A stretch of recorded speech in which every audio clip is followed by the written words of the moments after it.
And ESPN1420.com. Welcome back into the Great Scott Show, the Great Sports Callers Open Think Tank. And joining us for the rest of the show is Stephen Howard, former NBA player who spent time with the Jazz, with the Supersonics, among others. He's also a professional speaker, author, and ESPN college basketball commentator, as well as a Fox Sports New Orleans studio analyst for the New Orleans Pelicans. A lot of you see him on the pregame and post-game show. Stephen, how are you today? Pretty good. How you doing? Thanks for having me. I'm good. What do you think, if somebody were to ask you to describe the identity of this team right now for the Pelicans, how do you do it? You know, I really don't think you can really put an identity for this team yet, just because of the injury woes that they had early on in the season and the fact that they still don't have their full complement of players. I think once Quincy Pondexter gets back and this team has played together, I don't know, maybe 2-3 weeks, then they're going to start forming an identity. But right now, there's no continuity with this team. There's no chemistry. And I think that's a reflection really of their lack of identity and why some games you'll see them play exceptional, and then another game you'll see them play and you'll just scratch your head wondering, who this team is.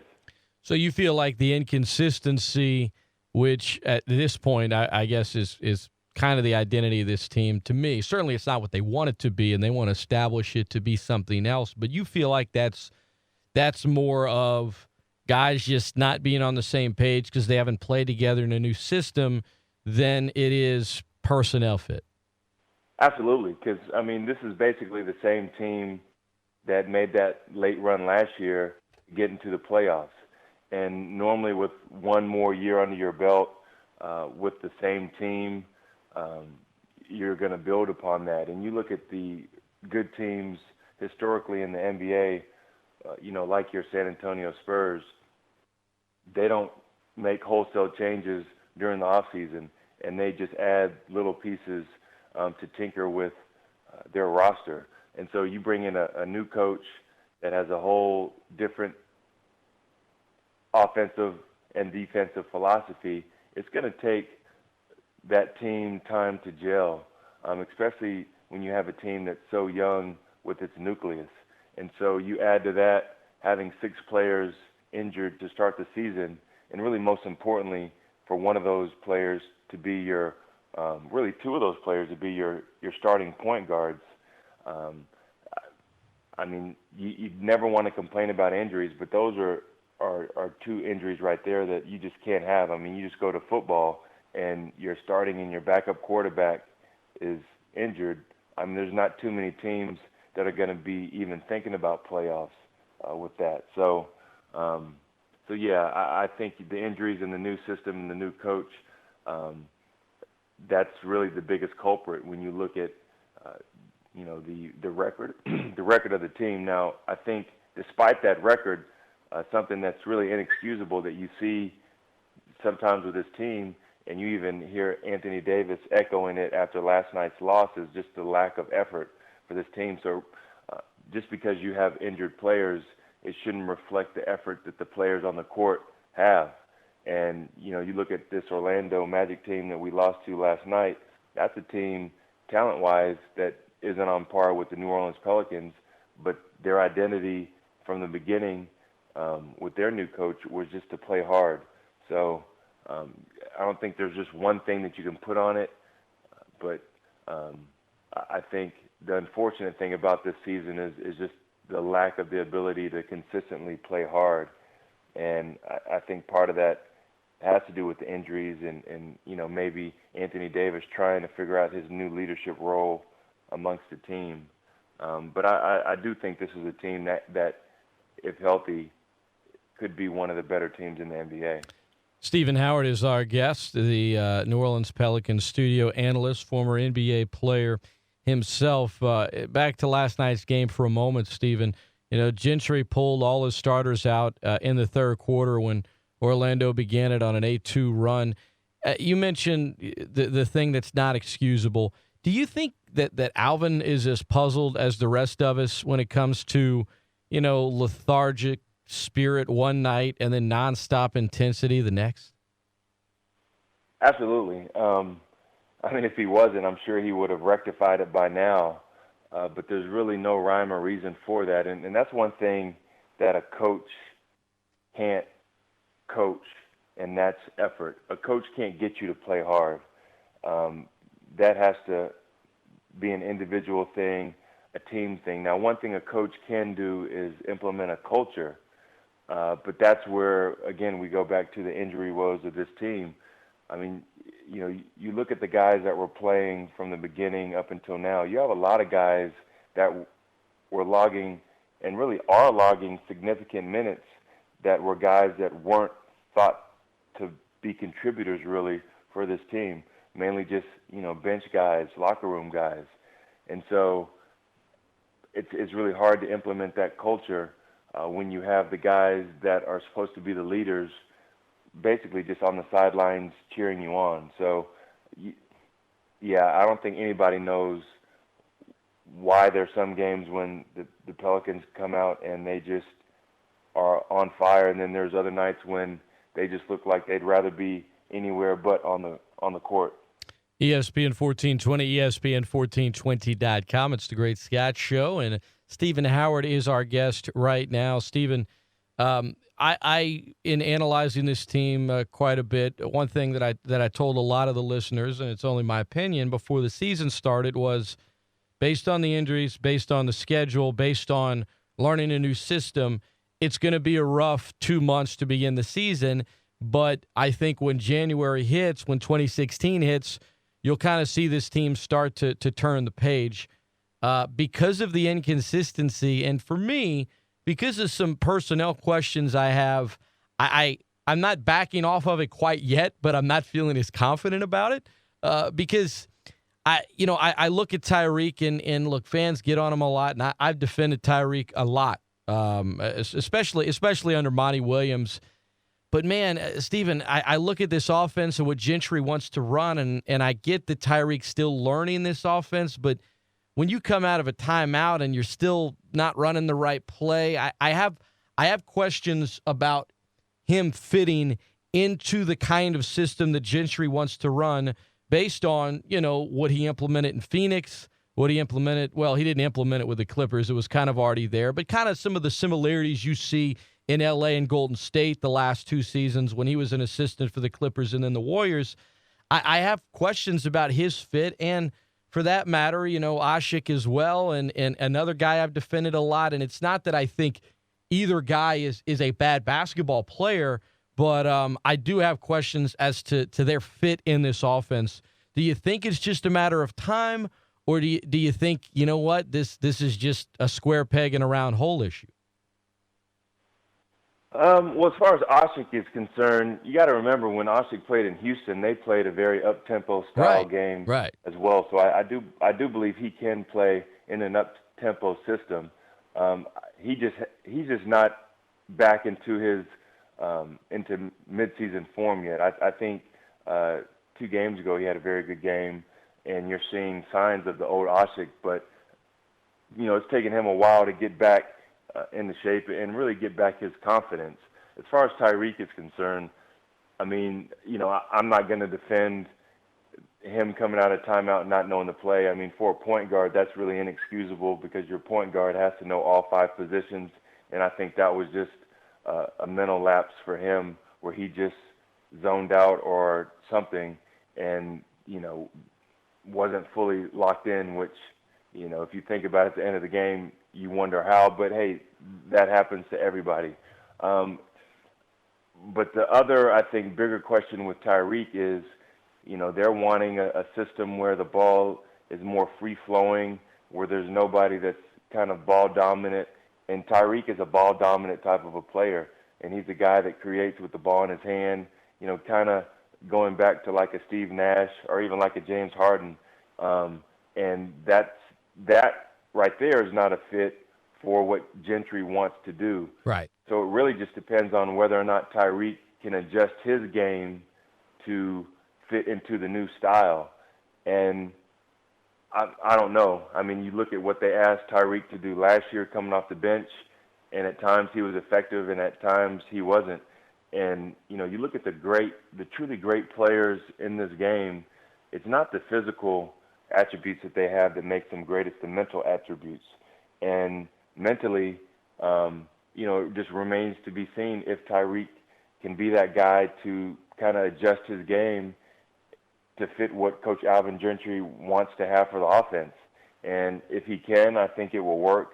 If not, then it could be, like you mentioned, a square peg in a round hole. Yeah, I mean, the fact that Tyreke, Stephen Howard, our guest, ESPN1420.com, New Orleans Pelicans studio analyst, ESPN college basketball analyst, former NBA player, he's only played 458 minutes this season, and he already leads the team in time of possession at 92 minutes. He's holding the basketball. And again, he's a guy, I defended Monty's system, but I think he's just the player that he is. I think we've seen his basketball IQ.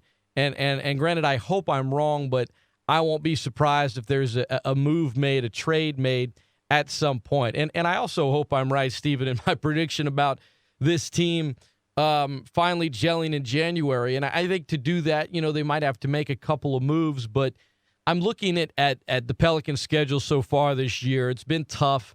They've only had the rest advantage one time in 31 games. They'll get it 8 times in the next 15 games, including the next 3. My question to you, as a former NBA player, how hard is it? How hard is a back-to-back? Because I talk about it a lot, but I never played the game. You've lived it. What is that like on the body? It's pretty difficult. And there's a lot of variables that go into that question. Is it a back-to-back where you're playing, in Utah one night and then Golden State the next night, or home one night and traveling the next night? That's where I think the biggest things that affect you come into play mentally. To play 48 minutes at arguably the top 1% of athletes in the world, on a nightly basis when you're going to back-to-back, that's where it gets the physical toll, because your body's taking a beating. Your conditioning comes into effect. And then you're playing different styles of play, and then you have the travel, the lack of sleep, and the early, shoot around. And sometimes, normally on a back-to-back, you're not going to have a shoot around in the morning.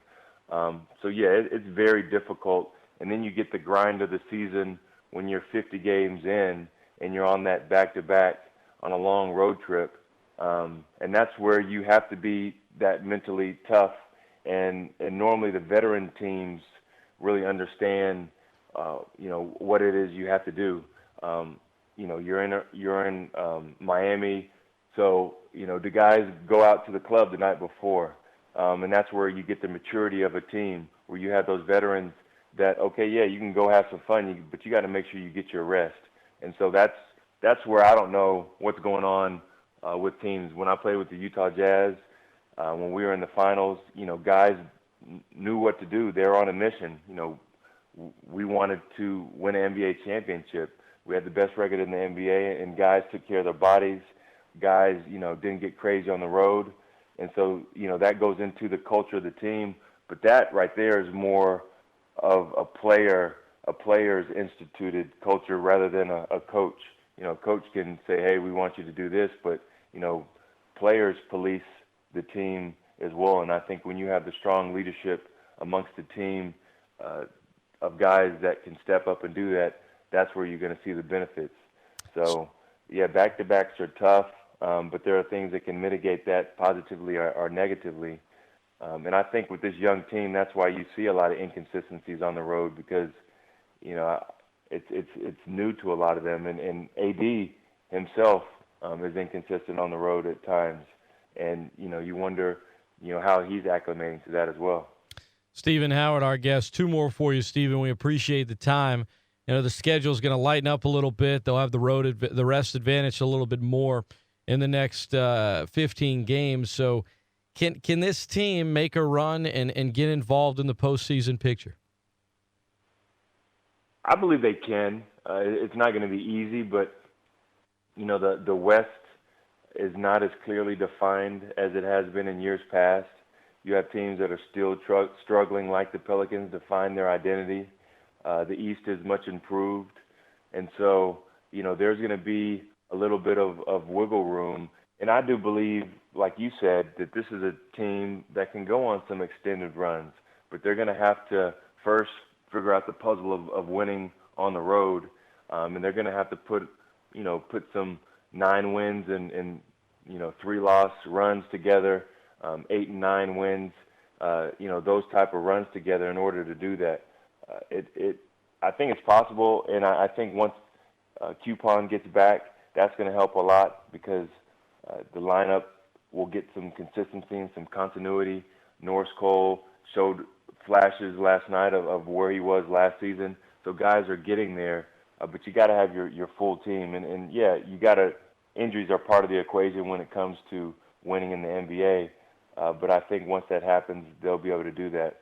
But yeah, I do think they can make that push to get into the playoffs. All right, last question for you, Steven. I want to go back to your playing days. You played for the Jazz for 3 seasons, Seattle and a little bit with San Antonio, and then you played some overseas. But Utah, 92, 93, 93, 94 seasons, and then again the 96-97 season, you referenced it, best record in the league. You went to the finals. Give us a memory of Karl Malone and John Stockton from when you played with them. What stands out to you that, the average sports fan probably wouldn't know unless, they were in that locker room like you were? Really just the competitiveness of both of them. For as long as they played, you would think that, they would kind of get on cruise control.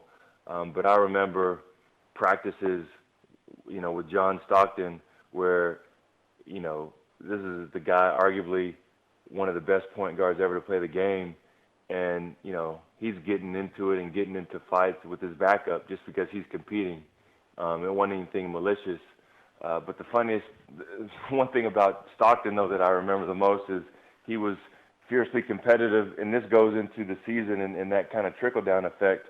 We would always have, in preseason, you would have the conditioning test on the treadmill, and he was always the last to go. And even his last year that he played with the Jazz, he did the same thing, and he would find out what the highest time was, and then he would go, a couple minutes over that. And I remember I went, I don't know, maybe 13, 14 minutes, and that's when the treadmill's at an incline and you have all the monitors on your body, and my back is about to split in two, and I finally give in, and he would get up 19, 20 minutes and just do it just to show everyone where he's at. But it was kind of him, something for himself but also for the team. And so yeah, just the fierce competitiveness of both of them. And I think you knew if you were on that team you had to bring it every day in practice or in the game. And that translated into how successful that team was, with the Reign, with both of them, as well as with Jerry Sloan. Great stuff, great stories, great analysis from Stephen Howard, former NBA player, and he is a professional speaker, author, and ESPN college basketball commentator, as well as the Fox Sports New Orleans studio analyst for the New Orleans Pelicans pregame and postgame. You can check out his website, StephenHoward.com. That's Stephen with a PH, not a V. And you can give him a follow on Twitter at Stephen_speaks. That's at Stephen_speaks. Stephen spoke to us today here, giving us some knowledge on the Pelicans. Stephen, I appreciate it, man. We'll be watching you on TV. Have a great end of 2015 and all the best in 2016, and let's do it again. All right, sounds good. Thank you, and have a happy new year to yourself as well. You got it. Stephen Howard has been our guest here on The Great Scott Show.